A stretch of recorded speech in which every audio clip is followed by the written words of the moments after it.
ಖುಷಿ ಅನ್ನೋದನ್ನು ಹುಡುಕ್ತಾ ಇದ್ದೆ ಗುರುಗಳೇ. ಈ ಸನ್ನಿಧಿಗೆ ಬಂದಮೇಲೆ ನನಗೆ ಖುಷಿ ಬಿಟ್ಟು ಬೇರೆ ಏನೂ ಕಾಣ್ತಾ ಇಲ್ಲ.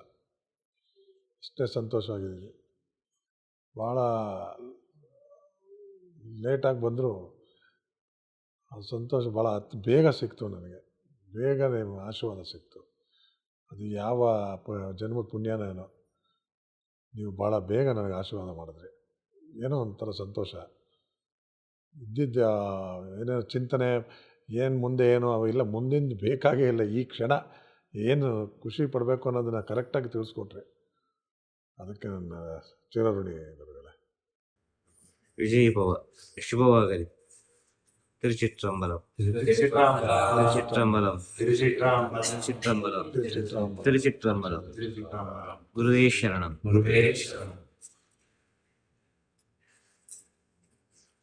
ಎಲ್ಲರೂ ಅರ್ಥ ಮಾಡಿಕೊಳ್ಬೇಕಾದ ವಿಚಾರ ಇಷ್ಟೇ.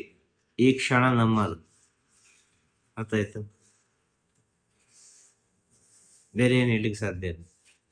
ಈ ಕ್ಷಣ ನಮ್ಮದು ಅಷ್ಟೇ. ಈ ಕ್ಷಣ ನಿಮ್ಮದು ಅಂತ ಹೇಳುವಾಗ ನೀವು ಈ ಕ್ಷಣದಲ್ಲಿ ಒಳ್ಳೆಯದೇ ಮಾಡ್ತೀರಿ. ಆ ಸತ್ಯದ ಅರಿವಾದ ಈ ಕ್ಷಣ ನನ್ನದ್ರೆ ಮುಂದಿನ ಕ್ಷಣ ಕೂಡ ನನ್ನದೇ. ಅದು ಕೂಡ ಕಳೆದು ಹೋಗ್ಬೋದು ಅಲ್ವಾ? ಆ ಮುಂದಿನ ಕ್ಷಣದಲ್ಲಿ ಕೂಡ ನನಗೆ ಮರಣ ಬರ್ಬೋದು. ಆ ಕ್ಷಣ ಕೂಡ ನನ್ನದೇ. ಹಾಗೆ ಕ್ಷಣ ಕ್ಷಣ ಕೂಡ ನನ್ನದು, ಮುಂದಿನ ಕ್ಷಣ ನನ್ನದಲ್ಲ. ಕೂಡಿದಷ್ಟು ಈಗ ಒಳ್ಳೆಯದು ಮಾಡ್ತೇನೆ ಎಂಬ ಸತ್ಯವನ್ನು ತಿಳಿಬೇಕು ಅಂತ ಆದರೆ ಒಂದು ಗುರುವಿನ ಸೇವೆ, ಗುರುವಿನ ಸಂಘ, ಗುರುವಿನ ಜ್ಞಾನ ಬಹಳ ಮುಖ್ಯ. ಇಷ್ಟೇ ಹೇಳ್ಬೋದು, ಬೇರೆ ಏನು ಹೇಳಲಿಕ್ಕೆ ಸಾಧ್ಯ ಇಲ್ಲ. ಇಲ್ಲಿ ಯಾರು ಯಾರಿಗೆ ಸ್ವಂತ ಇಲ್ಲ. ಎಲ್ಲವನ್ನು ಎಲ್ಲರೂ ಬಿಟ್ಟೇ ಹೋಗುದು. ಈ ಸತ್ಯವನ್ನು ತಿಳಿದುಕೊಳ್ಳಿ. ಎಲ್ಲರೂ ಎಲ್ಲವನ್ನು ಬಿಟ್ಟೇ ಹೋಗುದು. ನಮ್ಮದು ಅಂತೇಳಿ ಪ್ರಪಂಚದಲ್ಲಿ ಯಾವುದಿಲ್ಲ. ನಮ್ಮದು ಅಂತ ಇದ್ದರೆ ಅದು ನಾವು ಮಾಡಿದ ಒಳ್ಳೆಯ ಕೆಲಸ ಕಾರ್ಯಗಳು. ಅರ್ಥ ಆಯ್ತಲ್ವ? ದಾನ ಇರ್ಬೋದು, ಧರ್ಮ ಇರ್ಬೋದು, ಏನು ಬೇಕಾದರೂ ಇರ್ಬೋದು, ಒಳ್ಳೆಯ ಕೆಲಸಗಳು ಯಾವುದೋ ಒಂದು ರೀತಿಯಲ್ಲಿ. ಅದು ನಾವು ಹೋದ ನಂತರ ನಮ್ಮನ್ನು, ನಮ್ಮ ಹೆಸರನ್ನು ಮಾತಾಡಿಸ್ತದೆ. ಇಂಥವ್ರು ಇದ್ರಪ್ಪ, ಇಂಥ ಸ್ಥಿತಿಯಲ್ಲಿ ಇತ್ತು ಅಂತೇಳಿ. ಆ ಪ್ರಪಂಚದಲ್ಲಿ ನಾವು ಹೋದ ನಂತರ ನಮ್ಮ ಹೆಸರನ್ನು ಮಾತಾಡ್ತಾರೆ ಅಂತ ಹೇಳಿದರೆ ಆತ್ಮ ಪವಿತ್ರ ಆತ್ಮ ಅಂತೇಳಿ ಅರ್ಥ, ಪುಣ್ಯ ಆತ್ಮ ಅಂತ ಅರ್ಥ. ಆತ್ಮ ಭಗವಂತನ ಹತ್ರ ಹೋಗಿ ಸೇರಿತು ಅಂತ ಅರ್ಥ. ಯಾವುದೋ ಒಂದು ರೀತಿಯಲ್ಲಿ ಭಗವಂತನ ಹತ್ರ ಹೋಗಿ ಸೇರಿದೆ. ಇದು ಬಹಳ ಸೂಕ್ಷ್ಮವಾದ ವಿಚಾರ. ಇದಲ್ವ ಮನುಷ್ಯ ಜನ್ಮ. ಈ ಮನುಷ್ಯ ಜನ್ಮವನ್ನು ಅರ್ಥ ಮಾಡಿಕೊಳ್ಬೇಕು ಅಂತ ಹೇಳಿದರೆ ಅಷ್ಟು ಸುಲಭದಲ್ಲಿ ಸಾಧ್ಯ ಇಲ್ಲ ಅಂತ ಹೇಳುದು. ಅಷ್ಟು ಸುಲಭದಲ್ಲಿ ಸಾಧ್ಯವೇ ಇಲ್ಲ. ಇವತ್ತು ಕೃಷ್ಣ ಅಷ್ಟಮಿ ದಿನ ಎಲ್ಲ ಭಕ್ತರುಗಳು ಸೇರಿದ್ದೀರಿ. ಬಹಳ ಒಂದು ಸಂತೋಷ ಉಂಟು. ಬೇರೆ ಏನು ಹೇಳಲಿಕ್ಕೆ ಸಾಧ್ಯ ಇಲ್ಲ. ಅರ್ಥ ಆಯ್ತು? ಕೃಷ್ಣಾಷ್ಟಮಿಯಲ್ಲಿ ಖುಷಿ ಪಡದೆ ಮತ್ತೇನು ಪಡೋದು?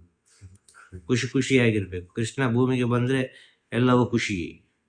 ಅದೇ ಕೃಷ್ಣ ಪುನಃ ಬರಬೇಕು ಅಂತೇಳಿ ನಾವು ಪ್ರಾರ್ಥನೆ ಮಾಡೋದು. ಅರ್ಥ ಆಯ್ತಲ್ವ? ಕೃಷ್ಣ ಅಂದರೆ ಒಂದು ಶಕ್ತಿ. ಆ ಶಕ್ತಿ ಪುನಃ ಭೂಮಿಗೆ ಬರಲಿ ಅಂತೇಳಿ ಕೃಷ್ಣನನ್ನು ನಾವು ಪೂಜಿಸುವ ದಿನ, ಕೃಷ್ಣನನ್ನು ಭೂಮಿಗೆ ಕರೆಯುವ ದಿನ ಕೃಷ್ಣಾಷ್ಟಮಿ ಅಂತೇಳಿ ಅಲ್ವಾ? ಆಗ ಸಂತೋಷವಾಗಿರ್ಬೇಕು ಅಂತ ಹೇಳೋದು. ನಿಮ್ಮಲ್ಲಿ ಸಂತೋಷವಾಗಿದ್ದರೆ ಮಾತ್ರ ಭಗವಂತ ಯಾವತ್ತೂ ನಿಮ್ಮ ಜೊತೆ ಇರ್ತಾನೆ. ನಿಮ್ಮಲ್ಲಿ ಸಾವಿರ ರೀತಿಯ ದುಃಖಗಳು, ಚಿಂತನೆಗಳು, ಆ ಕಡೆ ಈ ಕಡೆ ಎಲ್ಲ ಇದ್ರೆ ಭಗವಂತ ನಿಮ್ಮೊಟ್ಟಿಗೆ ಸಾಧ್ಯ ಇಲ್ಲ. ಭಗವಂತ ಅಂತ ಹೇಳಿದ್ರೆ ಸಂತೋಷವೇ, ಖುಷಿ, ಆನಂದ. ಅರ್ಥ ಆಯ್ತಲ್ವ? ಬೇರೆ ಯಾವುದಿಲ್ಲ. ಸತ್ಯವನ್ನು ತಿಳಿದುಕೊಳ್ಳಿ. ನಿಮ್ಮದು ಯಾವುದಿಲ್ಲ. ಬಂದಿದ್ದೇವೆ, ನಮ್ಮ ಡ್ಯೂಟಿ ನಾವು ಮಾಡ್ತಾ ಇರ್ತೇವೆ ಅವರವರ ಸ್ಥಿತಿಯಲ್ಲಿ ಅಲ್ವಾ? ಈಗ ಅವರೊಂದು ಆ್ಯಕ್ಟರ್, ನೀನೊಂದು ಬಿಸ್ನೆಸ್ ಮ್ಯಾನ್, ಒಂದು ಪ್ರೊಡ್ಯೂಸರ್, ಹೀಗೆ ಸಾವಿರಾರು ಭಕ್ತಾದಿಗಳೆಲ್ಲ ಇದ್ದಾರೆ ಅಲ್ವಾ? ಒಬ್ಬರು ಬಾಡಿ ಫಿಲ್ಟರ್ ಅಲ್ವಾ? ವಿಷಯ ಹೇಳೋದು. ಆಗ ನಿಮ್ಮ ಕರ್ಮ ನೀವು ಹಾಗೆ ನಿಮ್ಮ ಜೀವನವನ್ನು ಸಾಗಿಸಬೇಕು ಅಂತ. ಅವರ ಕರ್ಮ ಇದೆ, ಕೆಲಸ ಮಾಡಿಯೇ ಜೀವನ ಮಾಡಬೇಕು ಅಂತೇಳಿ. ಅರ್ಥ ಆಯ್ತಲ್ವ? ಕಷ್ಟಪಟ್ಟು ದುಡ್ದೇ ಜೀವನ ಮಾಡಬೇಕು ಅಂತಿದ್ದೆ ಅವರ ಕರ್ಮ. ಅದೇ ರೀತಿ ಆಗುದು. ಅದರಲ್ಲೇ ಸತ್ಯವನ್ನು ನೋಡಿ ಅಂತ ಹೇಳುದು. ಅರ್ಥ ಆಯ್ತಾ? ಬೇರೆ ಏನು ಹೇಳಿಕ್ಕೆ ಸಾಧ್ಯ ಇಲ್ಲ. ಅವರವರ ಕರ್ಮದಲ್ಲಿ ಸತ್ಯವನ್ನು ನೋಡಿ, ಅವರವರ ಕರ್ಮದಲ್ಲಿ ಜ್ಞಾನವನ್ನು ಹುಡುಕಿ, ಅವರವರ ಕರ್ಮದಲ್ಲಿ ಸಂತೋಷವನ್ನು ನೋಡಿಕೊಳ್ಳಿ. ಇನ್ನೊಬ್ಬರ ಕರ್ಮದಲ್ಲಿ ಸಂತೋಷ ನೋಡ್ಲಿಕ್ಕೆ ಹೋಗ್ಬೇಡಿ, ಅದು ಬಹಳಷ್ಟು ಅನಾಹುತಕ್ಕೆ ಕಾರಣ ಆಗ್ತದೆ ಅಂತ ಹೇಳುದು. ಅರ್ಥ ಆಗ್ತಾ ಹೇಳೋದು? ಕೃಷ್ಣ ಜನ್ಮಾಷ್ಟಮಿಯ ಒಂದು ಶುಭ ಆಶೀರ್ವಾದ ಪ್ರಪಂಚಕ್ಕೆ, ಬೇರೆ ಯಾರಿಗಲ್ಲ, ಪ್ರಪಂಚಕ್ಕೆ ಶುಭ ಆಶೀರ್ವಾದ ಅಂತ ಹೇಳುದು. ಎಲ್ಲರೂ ತಿಳಿದುಕೊಳ್ಳಿ, ಕೃಷ್ಣನಾಗಿ ಒಂದು ಜೀವನ ಮಾಡಲಿಕ್ಕೆ ಪ್ರಯತ್ನ ಪಡಿ, ಅಷ್ಟೇ ಹೇಳುದು ನಾನು. ಕೃಷ್ಣನಾಗಿ ಆಗದಿದ್ರು ಕೃಷ್ಣನ ಪಾದದ ಧೂಳಿನಾಗಿ ಅವನ ಜೊತೆಗೇ ನಾವು ಹೋಗುವ ಅಂತ ಹೇಳುವ ಒಂದು ಸ್ಥಿತಿ ಬರಲಿ. ಆ ಕೃಷ್ಣನ ಪಾದದ ಧೂಳು ಆದರೆ ಪಾದುಕೆ ಆಗ್ಬೋದು, ಪಾದುಕೆ ಆದರೆ ಸ್ವಲ್ಪ ಮೇಲೆ ಹೋಗ್ಬೋದು, ಇನ್ನು ಸ್ವಲ್ಪ ಮೇಲೆ ಹೋಗ್ಬೋದು, ಹಾಗೆ ಒಂದೊಂದು ರೀತಿಯಲ್ಲೇ ಕೃಷ್ಣನ ಜೊತೆ ಬೆರೀಲಿಕ್ಕೆ ಪ್ರಯತ್ನ ಪಡಿ. ಆ ಕೃಷ್ಣ ಅಂದ್ರೆ ಏನು? ಸೂಕ್ಷ್ಮವಾದ ಜ್ಞಾನ ಅಂತ ಅರ್ಥ, ದೂರದ ದೃಷ್ಟಿ ಅಂತ ಅರ್ಥ ಕೃಷ್ಣ ಅಂತ ಹೇಳಿದ್ರೆ. ಅರ್ಥ ಆಯ್ತಲ್ಲ? ದೂರದ ದೃಷ್ಟಿ, ಸೂಕ್ಷ್ಮವಾದ ಜ್ಞಾನ ಕೃಷ್ಣ ಅಂತ ಹೇಳಿದ್ರೆ ಬೇರೆ ಏನಾದ್ರು. ಕೃಷ್ಣನಿಗೆ ಯಾವತ್ತು ದೂರದ ದೃಷ್ಟಿ. 1000 ಹೆಸರಿನಲ್ಲಿ ಕರೆದಿದ್ದಾರೆ ಕೃಷ್ಣನ ಅಲ್ವಾ? 1000 ರೀತಿಯಲ್ಲಿ 1000 ಹೆಸರಿನಲ್ಲಿ ಕೃಷ್ಣನನ್ನು ಕರೆದಿದ್ದಾರೆ. ನಮಗೆ ಗೊತ್ತಿರೋದು ಒಂದು ಹೆಸರು ಕೃಷ್ಣ ಅಂತೇಳಿ, ಮುಗಿ. ಹೇಗೂ ಹೇಳಿದ್ರು ಒಬ್ಬನೇ ಅಲ್ವ? ಯಾವ ಹೆಸರು ಹೇಳಿದ್ರು ಒಬ್ಬರೇ ಅಲ್ವ? ಹಾಗೆ ಒಬ್ರು ಹೇಳ್ತಾರೆ, ಎಂತ ಸಂತೋಷವನ್ನು ಕಂಡೆ, ಖುಷಿಯನ್ನು ಕಂಡೆ, ಇಲ್ಲಿ ಬಂದು ಹೀಗೆ ಆಯ್ತು ಅಂತ. ಸತ್ಯವನ್ನು ತಿಳಿದ್ರೆ ಖುಷಿಯೇ ಅಲ್ವ, ಬೇರೆ ಸತ್ಯವನ್ನು ತಿಳಿಸೋರು ಬೇಕು ಅಂತ ಹೇಳುದು. ಇಷ್ಟೇ ವಿಚಾರ ಅಲ್ವಾ? ಅರ್ಥ ಆಯ್ತಾ? ಸತ್ಯವನ್ನು ತಿಳಿದ್ರೆ ಎಲ್ಲರಿಗೂ ಖುಷಿ ಅಂತ ಹೇಳುದು. ಹಿಂದೆ ಮುಂದೆ ಯಾವುದಿಲ್ಲ, ಮತ್ತೆ ನಮ್ಮದು ಯಾವುದಿಲ್ಲ ಅಂತೇಳಿ ಗೊತ್ತಾದ ನಂತರ, ನಾವು ನಶ್ವರ ಅಂತ ಗೊತ್ತಾದ್ರೆ ಅದರಷ್ಟು ದೊಡ್ಡ ಸಂತೋಷ ಇನ್ನೊಂದಿಲ್ಲ. ಅವನಿಗೆ ಮರದಡಿ ಒಂದೇ, ಅರಮನೆಯೂ ಒಂದೇ. ಅರ್ಥ ಆಯ್ತಾ? ಸತ್ಯವನ್ನು ತಿಳಿದವನಿಗೆ ಇದನ್ನು ಸ್ವಲ್ಪ ಸೂಕ್ಷ್ಮವಾಗಿ ಅರ್ಥ ಮಾಡಿಕೊಳ್ಳಿ. ಅರ್ಥ ಮಾಡಿಕೊಳ್ಳಿ. ನಿಮ್ಮ ಜೀವನದಲ್ಲಿ ಬರುವುದನ್ನು ಯಾರಿಂದಲೂ ತಪ್ಪಿಸ್ಲಿಕ್ಕೆ ಸಾಧ್ಯ ಇಲ್ಲ. ಅದು ನೀವು ಪಡೆದುಕೊಂಡು ಬಂದದ್ದು ನೀವು ಅನುಭವಿಸಿ ಆಗಬೇಕು. ಪಡೆದುಕೊಂಡು ಬಂದದನ್ನು ನಾವು ಅನುಭವಿಸಬೇಕು ಅಂತ ಹೇಳಿದ್ರೆ ಮತ್ತೆ ಯಾಕೆ ಗುರುವಿನ ಹತ್ರ ಹೋಗಬೇಕು ಅಂತ ಹೇಳಿದ್ರೆ, ಮುಂದಿನ ಜನ್ಮ ಅಂತೇಳಿ ಒಂದು ಉಂಟು. ಇದು ನಂಬಿಕೆ ಇದ್ದವನಿಗೆ. ಅರ್ಥ ಆಯ್ತಲ್ವ? ನಿಮಗೆಲ್ಲ ಒಂದೊಂದು ವಯಸ್ಸಿದೆ, 40, 50, 60, 70, 30, 20 ಅಂತೇಳಿ. ನಿಮ್ಮ ವಯಸ್ಸಿನಿಂದ ಹಿಂದಿನ ವಯಸ್ಸಿನಲ್ಲಿ ನೀವು ಎಲ್ಲಿ ಇದ್ದೀರಿ ಅಂತ ನೀವು ಸ್ವಲ್ಪ ಯೋಚನೆ ಮಾಡಿ. ಈಗ ನಿಮಗೆ 40 ವರ್ಷ ಆಯ್ತು, 40 ವರ್ಷದಿಂದ ನೀವು ಎಲ್ಲಿದ್ದೀರಿ ಅಂತ ಯೋಚನೆ ಮಾಡಿ. ನಿಮಗೊಂದು 20 ವಯಸ್ಸಾಯ್ತು, ನಿಮ್ಮ 20 ವಯಸ್ಸಿನಿಂದ ಹಿಂದೆ ನೀವು ಎಲ್ಲಿದ್ದೀರಿ ಅಂತ ಯೋಚನೆ ಮಾಡಿ. ನಿಮಗೊಂದು 80 ವಯಸ್ಸು ಆಯುಷ್ಯ ಉಂಟು, ಒಂದು 100 ವಯಸ್ಸು ಆಯುಷ್ಯ ಉಂಟು. 100 ವಯಸ್ಸು ಆಯುಷ್ ಮುಗ್ದ ಮೇಲೆ ನೀವು ಏನು ಆಗ್ತೀರಿ ಎಂಬ ಚಿಂತೆಯನ್ನು ಮಾಡಿ. ಆಗ ನಿಮಗೆ ಮನುಷ್ಯ ಜನ್ಮದ ಅರ್ಥ ಆಗ್ತದೆ. ಇದರ ಮನುಷ್ಯ ಜನ್ಮದ ಅರ್ಥ ಆಗುದಿಲ್ಲ. ಸತ್ತು ಹೋದ ನಂತರ ನಾವು ಎಲ್ಲಿ ಹೋಗ್ತೇವೆ, ಏನು ಆಗ್ತೇವೆ ಅಂತ ನಮಗೆ ಗೊತ್ತಿಲ್ಲ. ಅಹಂಕಾರದಲ್ಲಿ ಮಾತಾಡ್ತೇವೆ ಅಲ್ವಾ? ಅಹಂಕಾರ ಯಾವ ರೀತಿ ಅಳಿದು ಹೋಗ್ತದೆ ಅಲ್ವಾ? ಯೌವನದಲ್ಲಿ ಒಂದು ರೀತಿ ಅಹಂಕಾರ, ಬಿಸಿ ರಕ್ತ, ನಾನು ಏನು ಬೇಕಾದರೂ ಮಾಡಿ ಏನು ಅಂತೇಳಿ. ಸ್ವಲ್ಪ ವಯಸ್ಸಾಗುವಾಗ ಇಲ್ಲಪ್ಪ ನನ್ನಿಂದ ಆಗುದಿಲ್ಲ ಅಂತ ಹೇಳ್ತಾರೆ. ಇನ್ನು ಸ್ವಲ್ಪ ವಯಸ್ಸಾಗುವಾಗ ಅಲ್ವಾ, ನಡಿಲಿಕ್ಕೆ ಕಷ್ಟ ಆಗ್ತದೆ. ಇನ್ನು ಸ್ವಲ್ಪ ವಯಸ್ಸಾಗುವಾಗ ನಡಿಲಿಕ್ಕೆ ಒಬ್ಬರು ಬೇಕಾಗ್ತದೆ ಸಪೋರ್ಟಿಂಗ್. ಇನ್ನು ಅರ್ಥ ಮಾಡಿಕೊಳ್ಳಿ ನೀವು. ಹಾಗೆಲ್ಲ ನಮ್ಮ ಜೀವನದಲ್ಲಿ ಆದ ವಿಷಯವನ್ನು ಪುನಃ ಮೆಲುಕು ಹಾಕ್ಬೇಕಾಗ್ತದೆ ಅಂತ ಹೇಳುದು. ಇದನ್ನು ನೀವು ಅರ್ಥ ಮಾಡಿಕೊಂಡ್ರೆ ಎಲ್ಲರಿಗೂ ಅರ್ಥ ಆಗ್ತದೆ ಅಂತ ಹೇಳುದು. ಜೀವನ ಅಂದ್ರೆ ಏನು, ಯಾಕೆ ಬೇಕಾಗಿ ಮನುಷ್ಯ ಜನ್ಮ ಯಾಕೆ ಬೇಕಾಗಿ ಸಿಕ್ಕಿತ್ತು, ಈ ಜನ್ಮದಲ್ಲಿ ನಾವು ಏನು ಮಾಡಬೇಕು. ಕೆಲವರಿಗೆ ಬೇಗ ಸಿಗ್ತದೆ, ಇನ್ನು ಕೆಲವರಿಗೆ ಲೇಟ್ ಆಗಿ ಸಿಗ್ತದೆ. ಅದಕ್ಕೆ ಮತ್ಸರ ಪಟ್ಟು, ದ್ವೇಷ ಪಟ್ಟು, ಅಸೂಯೆ ಪಟ್ಟು ಏನು ಪ್ರಯೋಜನ ಇಲ್ಲ. ಅವರವರ ಕರ್ಮಕ್ಕೆ ಅನುಸಾರವಾಗಿ, ಅವರವರ ವೃತ್ತಿಗೆ ಅನುಸಾರವಾಗಿ ಅರ್ಥ ಆಯ್ತಲ್ವ? ಒಬ್ಬ ಬಿಲ್ಡರ್ ಬೇಗ ಮೇಲೆ ಹೋಗ್ತಾನೆ, ಇನ್ನೊಬ್ಬ ಬಿಲ್ಡರ್ ಏನು ಮಾಡಿದ್ರು ಆಗುದಿಲ್ಲ. ಒಬ್ಬ ಆಕ್ಟರ್ ಬೇಗ ಮೇಲೆ ಹೋಗ್ತಾನೆ, ಇನ್ನೊಬ್ಬ ಆಕ್ಟರ್ ಏನು ಎಷ್ಟು ಪ್ರತಿಭೆ ಹಾಕಿದ್ರು ಸಾಕಾಗುದಿಲ್ಲ. ಆಕ್ಟರ್ ಇಬ್ಬರು ಆಕ್ಟರ್. ಅರ್ಥ ಆಯ್ತು? ಅರ್ಥ ಆಗ್ತಾ ಹೇಳುದು? ಎಲ್ಲ ಕಾಂಪಿಟಿಷನ್ ಯುಗ ಅಂತ ಹೇಳುದು. ಈಗ ನಿಮಗೆ ಎಷ್ಟು ಪ್ರತಿಭೆ ಇದ್ರೂ ಕೂಡ ಪ್ರತಿಭೆಯನ್ನು ಒಪ್ಪುವರಿಲ್ಲ. ಈಗ ಒಪ್ಪುವುದು ಯಾವುದನ್ನು ಗೊತ್ತಾ? ನಿನ್ನಲ್ಲಿ ಎಷ್ಟು ಮನಿ ಉಂಟು, ನಿನ್ನ ಹತ್ರ ಎಷ್ಟು ಹಣ ಉಂಟು, ನಿನ್ನ ಬ್ಯಾಕ್ ಗ್ರೌಂಡ್ ಹೇಗೆ ಉಂಟು, ಇದನ್ನೀಗ ಒಪ್ಪಿಕೊಳ್ಳುವುದು. ಈಗ ಒಪ್ಪಿಕೊಳ್ಳುವುದು ಇದನ್ನು, ಪ್ರತಿಭೆಯನ್ನು ಒಪ್ಪಿಕೊಳ್ಳುವುದಿಲ್ಲ. ಆದರೆ ನಿಮ್ಮ ಪ್ರತಿಭೆಯನ್ನು ನೀವು ಪ್ರೀತಿಸಿ, ಅದು ಭಗವಂತ ಯಾವುದೋ ಒಂದು ದಾರಿಯನ್ನು ತೋರಿಸ್ತಾನೆ ಅಂತ ಹೇಳುದು. ಯಾರನ್ನು ನಂಬಬೇಡಿ, ಯಾರನ್ನು ನಂಬಲಿಕ್ಕೆ ಹೋಗಬೇಡಿ. ನಿಮ್ಮನ್ನು ನೀವು ನಂಬಿ. ನಿಮ್ಮನ್ನು ನೀವು ನಂಬಿದರೆ ಎಲ್ಲ ವಿಚಾರಗಳು ತನ್ನಿಂತಾನಾಗಿ ಹೊರಗೆ ಬರ್ತದೆ. ನಿಮ್ಮ ಒಳಗಿರುವ ವಿಚಾರಗಳು ತನ್ನಿಂತಾನಾಗಿ ಹೊರಗೆ ಬರ್ತದೆ. ಯಾವ ಹುತ್ತದಲ್ಲಿ ಯಾವ ಹಾವು ಉಂಟು ಅಂತೇಳಿ ಯಾರಿಂದಲೂ ಹೇಳಲಿಕ್ಕೆ ಸಾಧ್ಯ ಇಲ್ಲ. ಹೊರಗೆ ಬಂದರೆ ಮಾತ್ರ ಹೇಳಲಿಕ್ಕೆ ಸಾಧ್ಯ, ಈ ಹುತ್ತದೊಳಗೆ ಇದೇ ಹಾವು ಇದೆ ಅಂತ. ಹಾಗೆ ನಿಮ್ಮ ಪ್ರತಿಭೆ, ನಿಮ್ಮ ಒಳಗಿರುವ ಪ್ರತಿಭೆ, ಅದನ್ನು ಹೊರಗೆ ತರಲಿಕ್ಕೆ ಪ್ರಯತ್ನ ಪಡಿ. ಎಲ್ಲ ವಿಚಾರದಲ್ಲಿ ಪ್ರಯತ್ನ ಪಡಿ. ನಿಮ್ಮನ್ನು ಪ್ರಪಂಚ ಖಂಡಿತವಾಗಿ ಗುರುತಿಸ್ತದೆ. ಎಷ್ಟೇ ಹೇಳ್ಬೋದು. ಪ್ರತಿಯೊಬ್ಬನಿಗೂ ಮನುಷ್ಯ ಜನ್ಮ ಕರುಣಿಸಿದ್ದಾನೆ ಭಗವಂತ ಅಂತ ಹೇಳಿದರೆ, ಆ ಮನುಷ್ಯ ಜನ್ಮದ ಒಳಗೆ ಒಂದು ವಿಶೇಷವಾದ ಶಕ್ತಿಯನ್ನು ಇಟ್ಟಿದ್ದಾನೆ. ಆ ವಿಶೇಷವಾದ ಶಕ್ತಿ ಹೊರಗೆ ಬರಬೇಕು.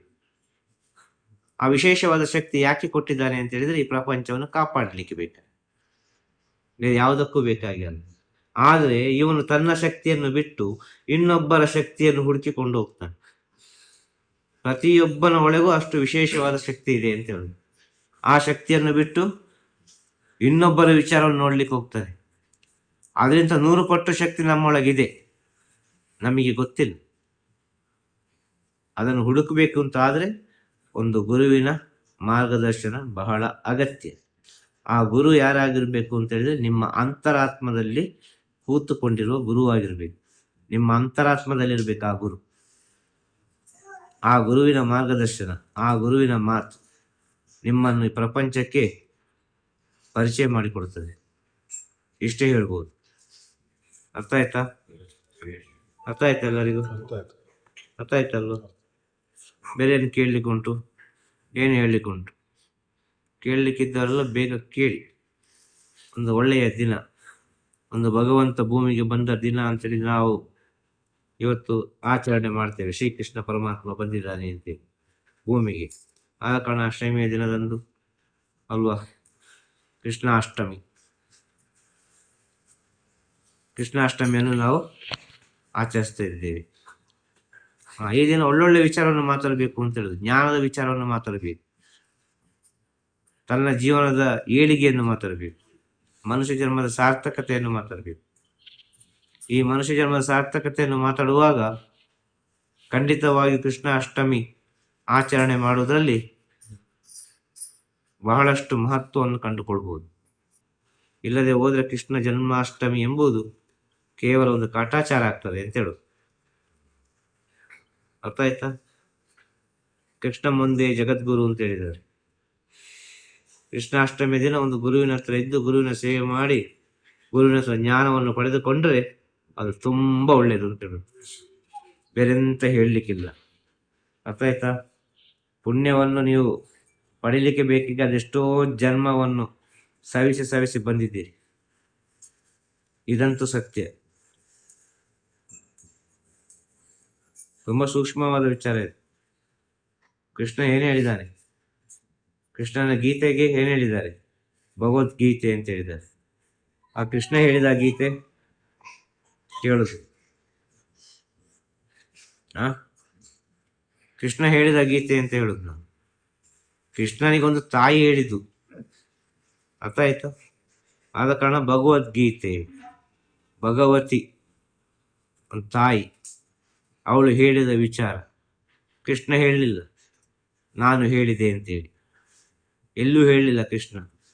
ಅದಾದ ನಂತರ ಹೇಳಿದ ಇದು ಕೃಷ್ಣ ಸಂದೇಶ, ಕೃಷ್ಣನ ಬಾಯಿಯಿಂದ ಬಂದ ಕಾರಣ, ಕೃಷ್ಣನ ಮುಖದಿಂದ ಬಂದ ಕಾರಣ. ಕೃಷ್ಣನಿಗೆ ಯಾರು ಹೇಳಿದಂತೆ?